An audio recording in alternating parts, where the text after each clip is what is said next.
Namaste. Welcome, beautiful souls. This is my Advent calendar, day 18, and today is all about extra cards.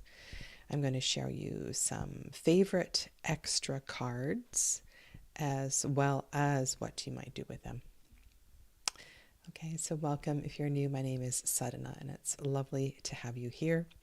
And if you are just arriving here, not aware of what is going on, I am doing a weekly giveaway, have had 2 of them already, and you have an opportunity to win a prize on Friday, December 20th, as well as December 24th, the grand prize giveaway, and all the instructions are down below in the description box. Okay. All right, so let's turn the camera and have a little chat. So this group of extra cards here are one of my favorites, and we did look at this deck earlier a few days ago. This is from the first edition of the Lonely Dreamer Tarot, and there was, I believe these are all the extra cards. I do have a box where I put most extra cards. Sometimes I keep them tucked under if there is a ribbon or something within the box if I know I'm going to use them. So there is the Seeker, and then there is this beautiful unnamed piece of art, or there's no keyword assigned to it. And this one, the Dreamer. Just a gorgeous piece of art. L'ombre, the shadow. Guardian Spirit. Oh, yes. So today I'm not talking about alternate cards. That's a whole other topic, because I do have a bunch of decks where it came with alternate major arcana or alternate minor arcana. So this one is here because I replaced it with this one, and I put this one into the deck as the Fool card. So I guess that's one of my tarot tips today, but we'll get to that later. So this one for sure is one of my favorites, as well as the Dreamer card. I think it's just beautiful. And that is from the Lonely Dreamer Tarot by Melissa Wotherspoon. And then I believe here's a few here. So this one, called the Numinous, is from the Numinous Tarot. And I think it's just a card full of hope and light and connection with spirit.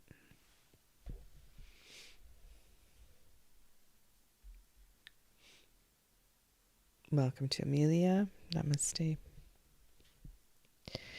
This one is really interesting. So this is from the Architect's Tarot. And one thing that didn't happen with the cards in this deck is that there are planetary associations, and then there is this additional card which is assigned salt, but there is no sulfur card in the deck, which is something that might mean something to you.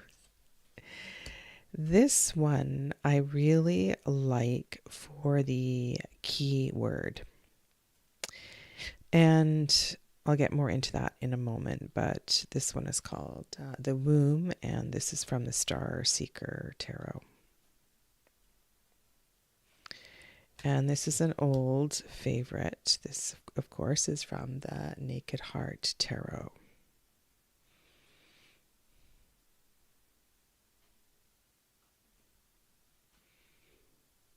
And sometimes you will find that extra cards are numbered, and other times they are not. The extra cards that came with the World of Pooh Tarot, I think these are just beautiful. This one is Togetherness, where they're playing acoustics on the bridge. Bravery. And Pure Joy. And I have to say, the acoustics card is just my absolute favorite. And you'll see that these in this deck, these are numbered 22, 23, and 24. There is also an alternate Fool card in this deck. And the other deck with favorite extra cards is the Solera Occulto. And there are a whole whack of them. Not enough to be a standalone oracle deck, but there are a lot.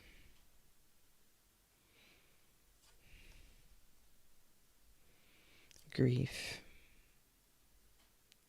rebus, struggle,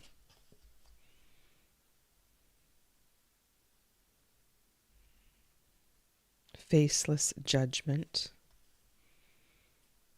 perspective,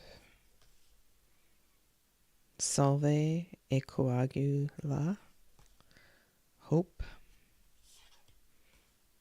channeling, sorcery, luck, childhood trauma, consciousness,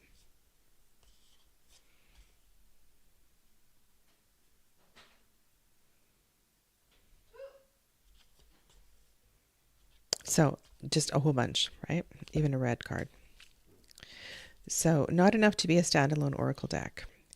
So what I want to talk about in tarot tips today is what to do with these extra cards.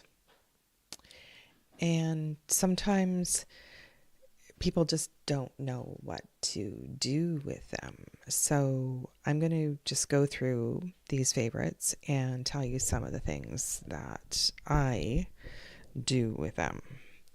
So this deck, because it has so many, and they are deeply, some of them are deeply psychological, powerful. Like, these are really powerful cards. I think the best way that I have worked with these is to simply, well, there's two things I've done. One is I have intentionally chosen one as a theme and then placed that at the center of the reading, either at the center of a portrait spread or the center of a 3-card spread. So temptation, cancel. So simply chosen one. The other thing that I have done, because these are, there's so many of them, is to randomly draw one of these and then build my reading around it. I don't think that I would ever shuffle all of these into the deck. That's,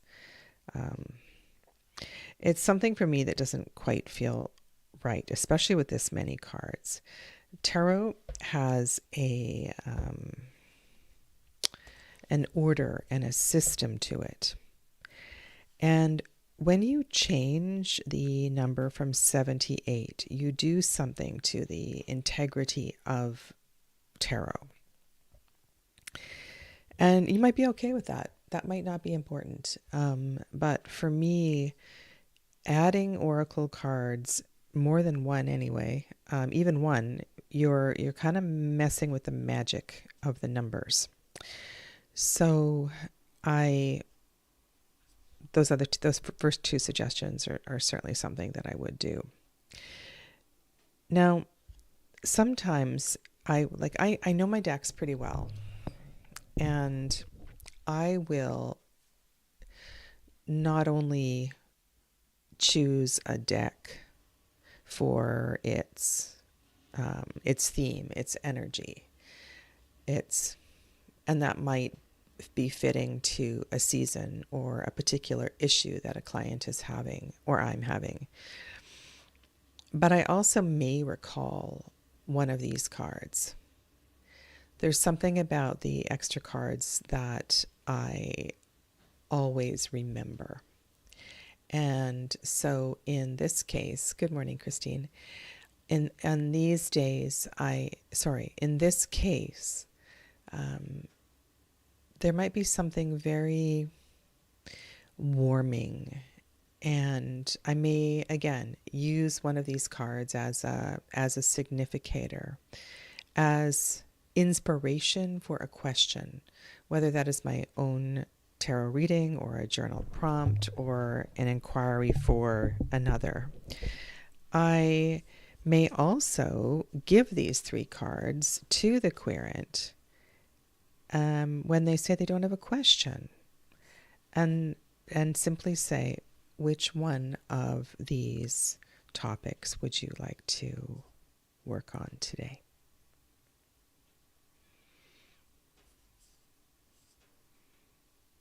Because they're all important themes.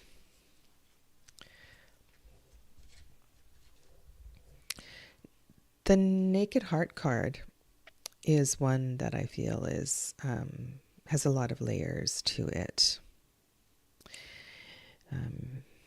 Even some Harry Potter in here. And so, again, what I tend to do is, and this is one that I do leave in the deck, because this is numbered 22, you may also want to use this as the Fool card, the alternate Fool card, and take out the Fool.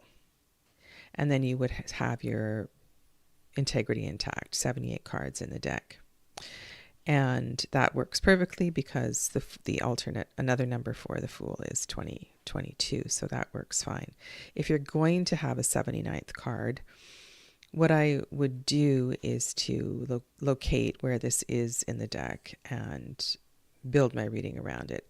If I'm going to leave it in and just shuffle and it may or may not show up in the reading, again, I invite you to really think about what it means, what the 78 numbers mean in the deck, and how we have these perfect sevens in tarot, and by adding an extra card, you do change things. So just food for thought. This particular card I would use for birth trauma. I would use this for particular sacral chakra work, and simply place this card on the table to help focus conversation. I wouldn't leave this in the deck. It may not be, relevant to what's going on. Hi, Laura, welcome. And another thing so this particular card I use as to represent the seeker, right? This is the seeker. This is the significator.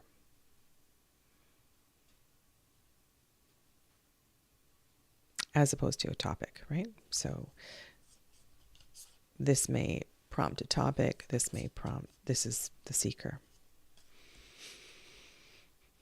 And I think the numinous card I use much in the same way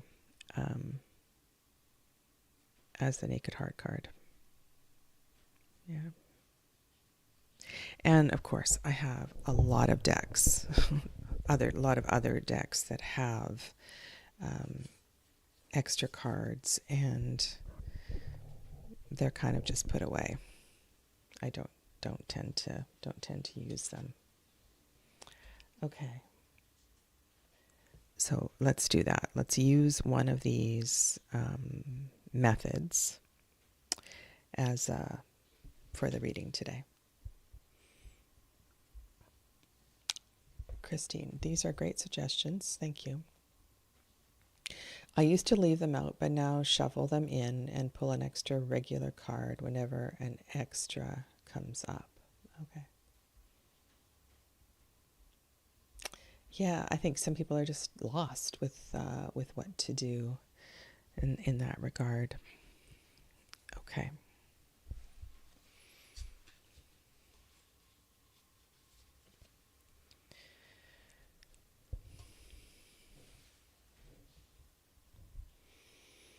All right. So I'm going to add the Dreamer to the deck. And this is inspired by the current astrology. And I'm really feeling that and connecting with the astrologers that I follow right now. And this is an important day, an important time to really listen. Your dreams may be a lot more lucid right now, and to make notes. And if you don't have paper and pen by your bed, to put it there. I'm really curious what this reading is going to unfold today, and may this reading inspire more intentional wandering into your dreams. And if you are a meditator and you have a meditation practice, I think that this is a wonderful time, a wonderful week to carve out some time for that. Okay. This deck, this is the Lonely Dreamer Tarot by Melissa Wotherspoon. And this is the first edition.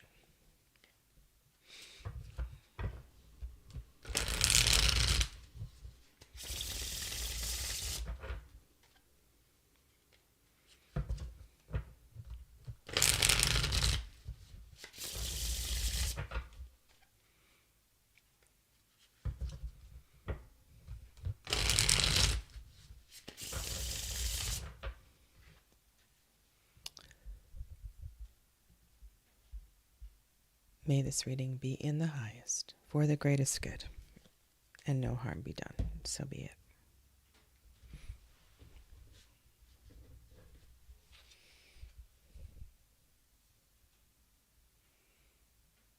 it. You know, this has become one of my favorite things to do, and that is to really listen to the card that shows up on the bottom. And I do pay attention to how far away it is from the cards that I'm working with. But there's always a story in this bottom card, and we're not quite in Capricorn season, but we certainly are in a time of beginning to turn in. And that poem I read, was that yesterday? The one about the den within, or turning within. What was it called? Yeah, the den within. Yes, but I mean, if you're in the southern hemisphere, it's not quite that case. But northern hemi people, especially where the further north you are, can really understand this time of turning in and really enjoying the slowness and the darkness and the quiet and the opportunity to, you know, pick up your embroidery, if that's what it is, that you don't get to do in the busier time of year.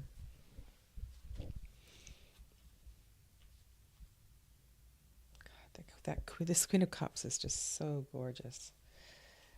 I am going to leave this deck out for weeks. Okay, where is the Dreamer?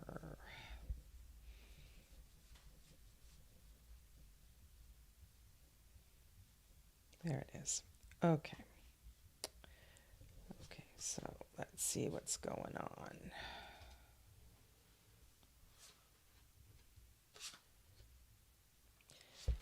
I feel like we've had a few Three of Swords cards show up in readings, close to our topics and cards of significance. There is a Three of Wands here, And the Three of Swords is not a perfect partner to it, but it's definitely showing up here. So I really want to emphasize that if this time of year is one where you have um, a death anniversary of some kind, or a memory of a loss, or if this is something that is more recent, that, it's more than okay to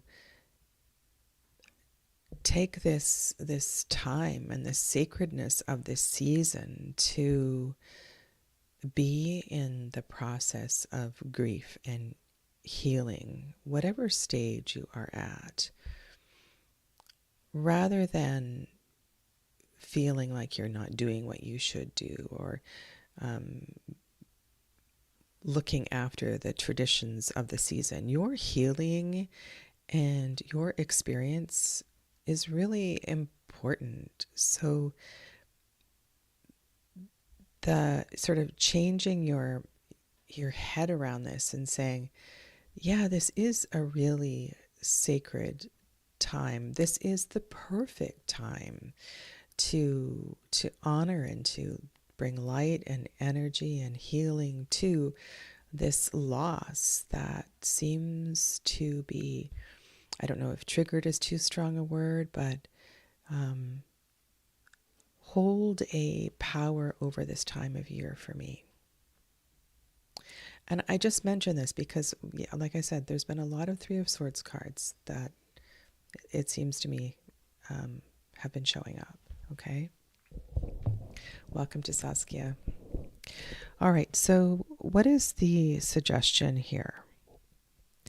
Well, one is most definitely to be open to shifting energy. And it's funny when I look at the boat in this deck and the Three of Wands, and maybe this is indeed something that will take you wandering, or perhaps the message here is to use the what is that term that Carmen Sorrenti uses? Your dream temple. As you drift into your dream temple, invite the expansiveness of the whole wide world. And that might be even wider for some of you. Some of you might travel cosmically through the cosmos. Allow your energy to expand and travel where you will, travel where your heart desires. But with this combination of Wheel and Three of Wands, this to me invites investigation of possibility, if you will, into the dreamscape. Maybe this is the place where you get really clear about what lies ahead in 2025, where you are going. Change is afoot, and yet it feels expansive, for your greater good, for an opportunity that has previously been nesting. Now, of course, the cards on either side of that, there's a little bit of concern, this pair of cards. And yet, so this is Knight of Wands, and Knight of Wands charges into the reading. So Knight of Wands with Three of Wands would seem like an activation, and that feels good, right? And then we have it's not Three of Swords, it's Five of Swords. I swore I saw Three of Swords. Yes, I did. It's all the way over here. It's the next card. So there's Five of Swords and then Three of Swords. It is here. Okay, so let's look at this pair. This is yeah, it's not a great pair. Five of Swords plus Knight of Wands.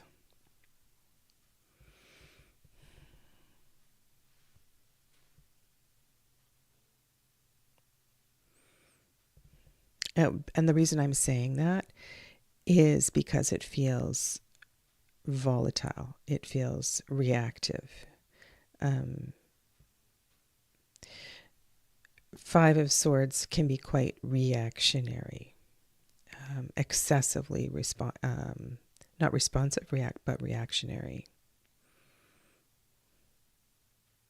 And yet, there's an aspect of the Knight of Wands, which definitely is a Sag card for me, which feels like it has in its highest frequency is spiritual seeking.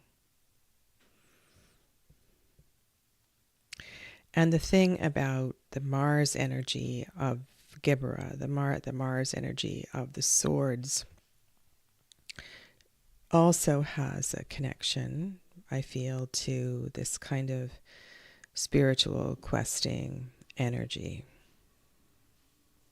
So what I would suggest is that before you fall into your dreamscape and get all confused about where you are and where you're going, that you set an intention.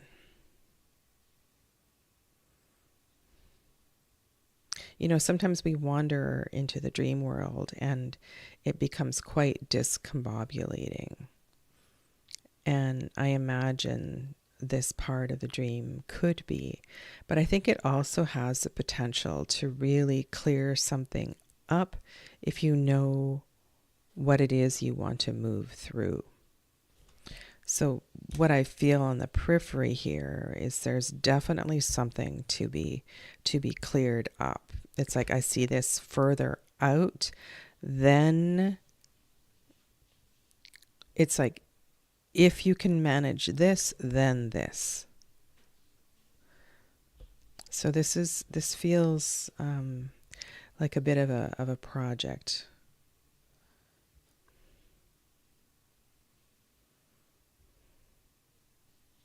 Five of Swords.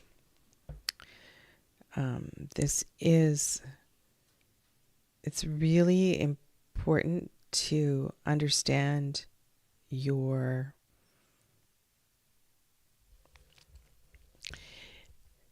I want to say truth, but also heart. Where your heart lies in this matter, the nature of this confrontation that is represented here. That you are doing things for the right reason. Now remember, this was sitting next to Three of Swords. So it feels like a bit of a reaction to your grief.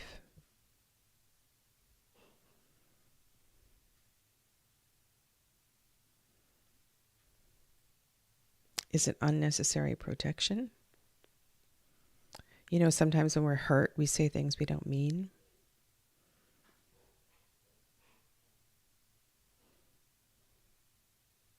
And the Three of Swords, I'll just let you know what its pair was.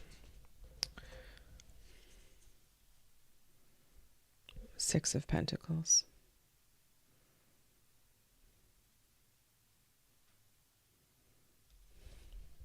Okay.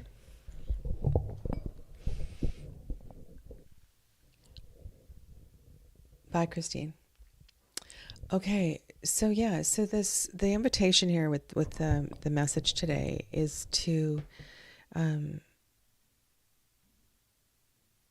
maybe choose a confrontation, something troubling within the heart space that you are ready to move through. This feels quite active and energetic, like it's, you know, like you're ready to get down to business here. And I think with the support of the cosmos, this is a brilliant time to use the dreamscape, your dream temple, to do this work.